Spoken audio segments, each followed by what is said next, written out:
যার যে মানে যার কাছ থেকে পাইছি তার ভোটার আইডি কার্ডের কপি আছে।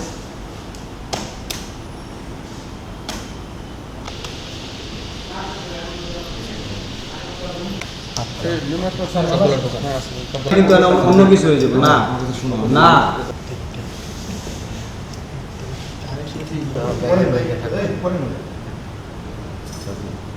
আমরা যে জিনিসগুলো পেয়েছি এটা কোন জায়গার, এটা কিসের? এটা আপনি ঢাকা 11 নম্বর আছে না, 11 নম্বর মিরপুর 11 না না বনানী বনানী বনানী 11 নম্বর মানে আওয়ামী লীগের লোক থাকতো পরে হাতে না পদ থাকার পরে এটা মানে আপনারা স্বীকারোক্তি দিচ্ছেন এই টাকা রাষ্ট্রের, হ্যাঁ এই টাকা জনগণের, হ্যাঁ জনগণের টাকা। এই অবৈধ টাকা আপনার ঘরে পাওয়া যাচ্ছে, আপনারা কি স্বীকার করতেছেন আপনার ঘরে পাওয়া গেছে? হ্যাঁ স্বীকার করব।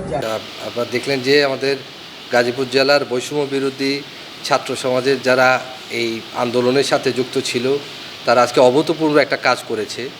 পিরোজালি ইউনিয়নের জনৈক এক ব্যক্তির বাসা থেকে এই অবৈধ টাকা এবং বেশ কিছু অর্নামেন্টস স্বর্ণালঙ্কার হিসাবে আমরা ধারণা করছি তারা উদ্ধার করেছে নিজ উদ্যোগে।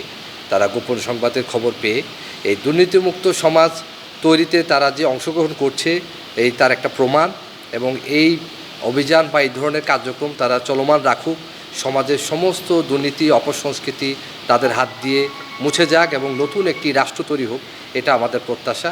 আমরা জয়দেবপুর থানায় খবর দিয়েছি, সেখানকার পুলিশ কর্মকর্তা এখানে এসছেন, তিনি আইনগতভাবে এগুলোকে ডিসপোজাল করার ব্যবস্থা করবেন, মামলা রুজু করবেন, কোর্টে সেগুলো উপস্থাপন করবেন, দোষী ব্যক্তিদেরকে শাস্তির আওতায় নিয়ে আসবেন।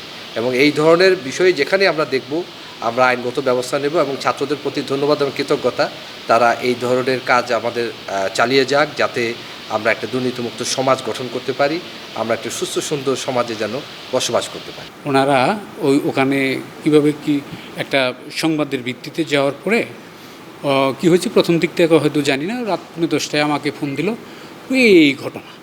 পরে আমি যেয়ে দেখলাম বা ওই বিষয়গুলা করছে। তো আমাদের যে আসলেই সোনার ছেলেরা যারা এই কাজটা করছে অত্যন্ত দক্ষতার সাথে এবং অত্যন্ত ভালো কাজ করছে। এই যে টাকা উদ্ধারটা করেছে, টাকা উদ্ধার করেছে, এটা অত্যন্ত ভালো কাজ। এটারে আমি মনে প্রাণে সাপোর্ট করি। আমাদের ছেলেরা যে টাকাটা উদ্ধার করছে ওই ছেলের নাম হলো মোহাম্মদ ইউসুফ আলী, পিতা মৃত আব্দুল আলিম, পিরোজালি পাতিলবান্ধা। পরে যে কাজটা করছে, যে টাকাটা উদ্ধার করছে, সেই উদ্ধারটারে অত্যন্ত ভালো কাজ, অত্যন্ত ভালো কাজ, সেটারে আমি আমার ইয়ের থেকে সাপোর্ট করি। দেখেন, আমাদের এই যে টাকাটা আমরা উদ্ধার করছি পুরো টাকাটাই কিন্তু অবৈধ টাকা, বা এটা আমাদের রাষ্ট্রের সম্পদ, যেটা আমরা জানি, যতটুকু জানতে পেরেছি। তো আমরা চাইবো যদি এটা আমাদের রাষ্ট্রের সম্পদের যোগ হয় তাহলে সেটা ভালো। আর একান্তভাবে আমাদের একটা চাওয়া বৈষম্য বিরোধী ছাত্র আন্দোলনে যে আমাদের এই গাজীপুরে মোটামুটি আমি সহ এবং আমাদের আশেপাশের অনেক আমার ভাই বলতে পারেন, বন্ধু বলতে পারেন, ছাত্র ভাই সবাই আহত, অনেকে নিহতও হয়েছে।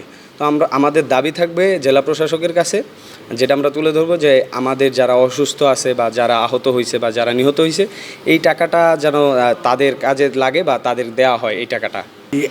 গতকালকে আমাদের ছোট ভাইরা বৈষম্য বিরোধী ছাত্র সংঘের পক্ষ থেকে ঢাকা ময়মনসিংহ মহাসড়কের রাজেন্দ্রপুর চৌরাস্তায় ওরা ট্রাফিকিংয়ের কাজ করতেছিল। তো ওই টাইমে আমাদের একটা মিলাদ মাহফিল, শহীদদের স্মরণে মিলাদ মাহফিল ছিল। তো একটা সময় ওদের কাছে এক অজ্ঞাত পরিচয় এক নারী এসে একটা তথ্য দিয়ে যায় যে পিরোজালি, গাজীপুর সদর উপজেলার পিরোজালি ইউনিয়নের ময়তাপাড়া গ্রাম, বা মানে আমরা যেটা প্রাথমিক পর্যায়ে শুনেছিলাম ময়তাপাড়া গ্রাম, ময়তাপাড়া ক্লাবের পাশে সামাদের ভাই ইউসুফ, তো সে একজন কৃষক শ্রেণীর মানুষ, তো তার ঘরে অবৈধ অর্ধকোটি টাকার মতন আছে, এরকম একটা ইনফরমেশন আমরা পাই। তো নর্মালি আমরা এই ইনফরমেশনটা পেয়েছিলাম 6:30টার দিকে। তো তারপরে আমরা সেটা নিয়ে আমাদের মিলাদ শেষ করে আমরা এটা নিয়ে একটু আলোচনা করি। তখন আমরা চিন্তা করি যে আসলে একজন কৃষকের ঘরে অর্ধকোটি টাকা, বিষয়টা একটু অন্যরকম। তো এই সুবাদে আমরা প্রাথমিক পর্যায়ে আমরা আমাদের আর্মি ক্যাম্পের সাথে যোগাযোগ করি, মেজর আশরাফ স্যারের সাথে যোগাযোগ করে আমরা আমাদের একটা বৈষম্য বিরোধী ছাত্র আন্দোলনের একটা সমন্বয় টিম নিয়ে আমরা ওইদিকে মুভ করি। তো আমাদের যেতে যেতে বৃষ্টির মধ্যে প্রায় 9টা বেজে গিয়েছিল রাতের। তো এট এ টাইম আমরা যখন ওখানে পৌঁছাই আমাদের সাথে অবশ্যই আমাদের মণিপুরের এবং পিরোজালি কিছু ভাই ছিল যারা আমাদেরকে পথ দেখাতে সাহায্য করেছে, আমরা চিনতাম না, আমাদেরকে চেনাতে সাহায্য করেছে। তো ওইখানে যাওয়ার পরে আসলে আমরা যখন সেই ইউসুফ নামক ব্যক্তিটিকে আমরা ডেকে আনা হয় বাইরে, তখন আসলে তাকে দেখে আমরা বুঝতে পারছিলাম না যে আসলে কি আমরা তাহলে ভুল জায়গায় এসেছি তো ওইখানে বিভিন্ন রকম বাধার সম্মুখীন হয়েছিলাম, বিভিন্ন রকম কথা শুনেছিলাম যে এই মানুষটা এরকম না, আপনারা ভুল কিছু শুনেছেন, আপনারা ঘর সার্চ করে কি করবেন। তো তারপরে একটা প্রেক্ষিতে আমরা জিতবশতই আমরা করি যে আমরা এত কষ্ট করে, যেহেতু আমরা এত দূর থেকে এসেছি, আমরা অবশ্যই একবার সার্চ করে যাব।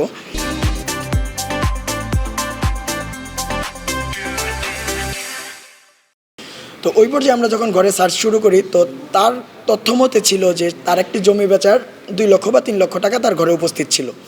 তো সেই সময় আমরা বলি যে আপনার যদি 3 লক্ষ টাকা থাকে, ওইখানে আমাদের এক কাকা ছিল মুরব্বী, ওই এলাকারই সম্মানিত একজন মুরব্বী।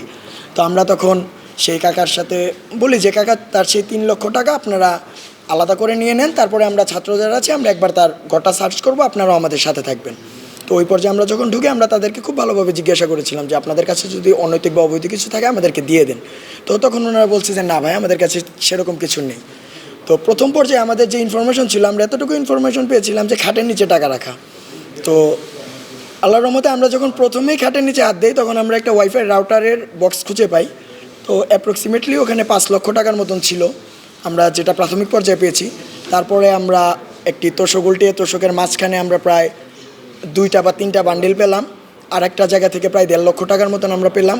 তো ওইটা শেষে আমরা বিভিন্ন রকম অন্যান্য ঘর সার্চ করে অ্যাট এ টাইম আমরা আলমারির মধ্যে থেকে একটি বাটি পেলাম, যেটার মধ্যে স্বর্ণ সাদৃশ্য কিছু জিনিস ছিল, যেটি ইতিমধ্যে আমরা আপনাদেরকে দেখিয়েছি। তো সর্বশেষে পরিশেষে আমরা যখন জিজ্ঞাসা করলাম যে এই টাকার উৎস কী, তখন ওনারা ফার্স্টে বলতে পারছিল না। আর এখান থেকে আমরা যে টাকা উদ্ধার করেছি তার বাইরেও সেই লোক 2 লক্ষ টাকার জমি বায়না করেছিল, আর 2.5 লক্ষ টাকার গহনা বিক্রি করেছিল আমাদের কাছে। যেই স্বর্ণকারের কাছে সে গহনা বিক্রি করেছে, আমরা তার সাথেও রাতেবেলা যোগাযোগ করি, তার সাথে আমাদের কথা হয়েছে। তো 2.5 লক্ষ টাকার গহনা সে বিক্রি করেছে, আর 2 লক্ষ টাকা সে জমির বায়না করেছে। আর আমরা ক্যাশ অ্যাপ্রক্সিমেটলি 8 lakhs আর স্বর্ণ সাদৃশ্য কিছু জিনিস পেয়েছি। এটা এখনো বলা সম্ভব হচ্ছে না যে এটা কি আসলে স্বর্ণ নাকি অন্য কিছু। তো ওই টাইমে আমরা যখন জিজ্ঞাসা করলাম যে আসলে এই টাকার উৎস কী, তখন এলাকার মানুষও অনেকটা হতবিম্ব হয়ে গেছিলো যে এই মানুষটা এরকম নিম্ন আয়ের মানুষ, তার ঘরে এতগুলা ক্যাশ টাকা, এটা আসলে একটা বড় লোকের ঘরেও পাওয়া যায় না। তো আলটিমেটলি আমরা যখন ওই বক্সের মধ্যে থেকে আমাদের কাছে একটা নৌকার, যে মূলত যেগুলো বাংলাদেশ আওয়ামী লীগ সরকারের নেতাকর্মীদের দেখা যায় যে মুজিব কোর্টের উপর এক ধরনের নৌকারই পড়ে, বাট আমাদের ওটা দেখে মনে হয়েছে যে ওইটা হয়তো স্বর্ণের।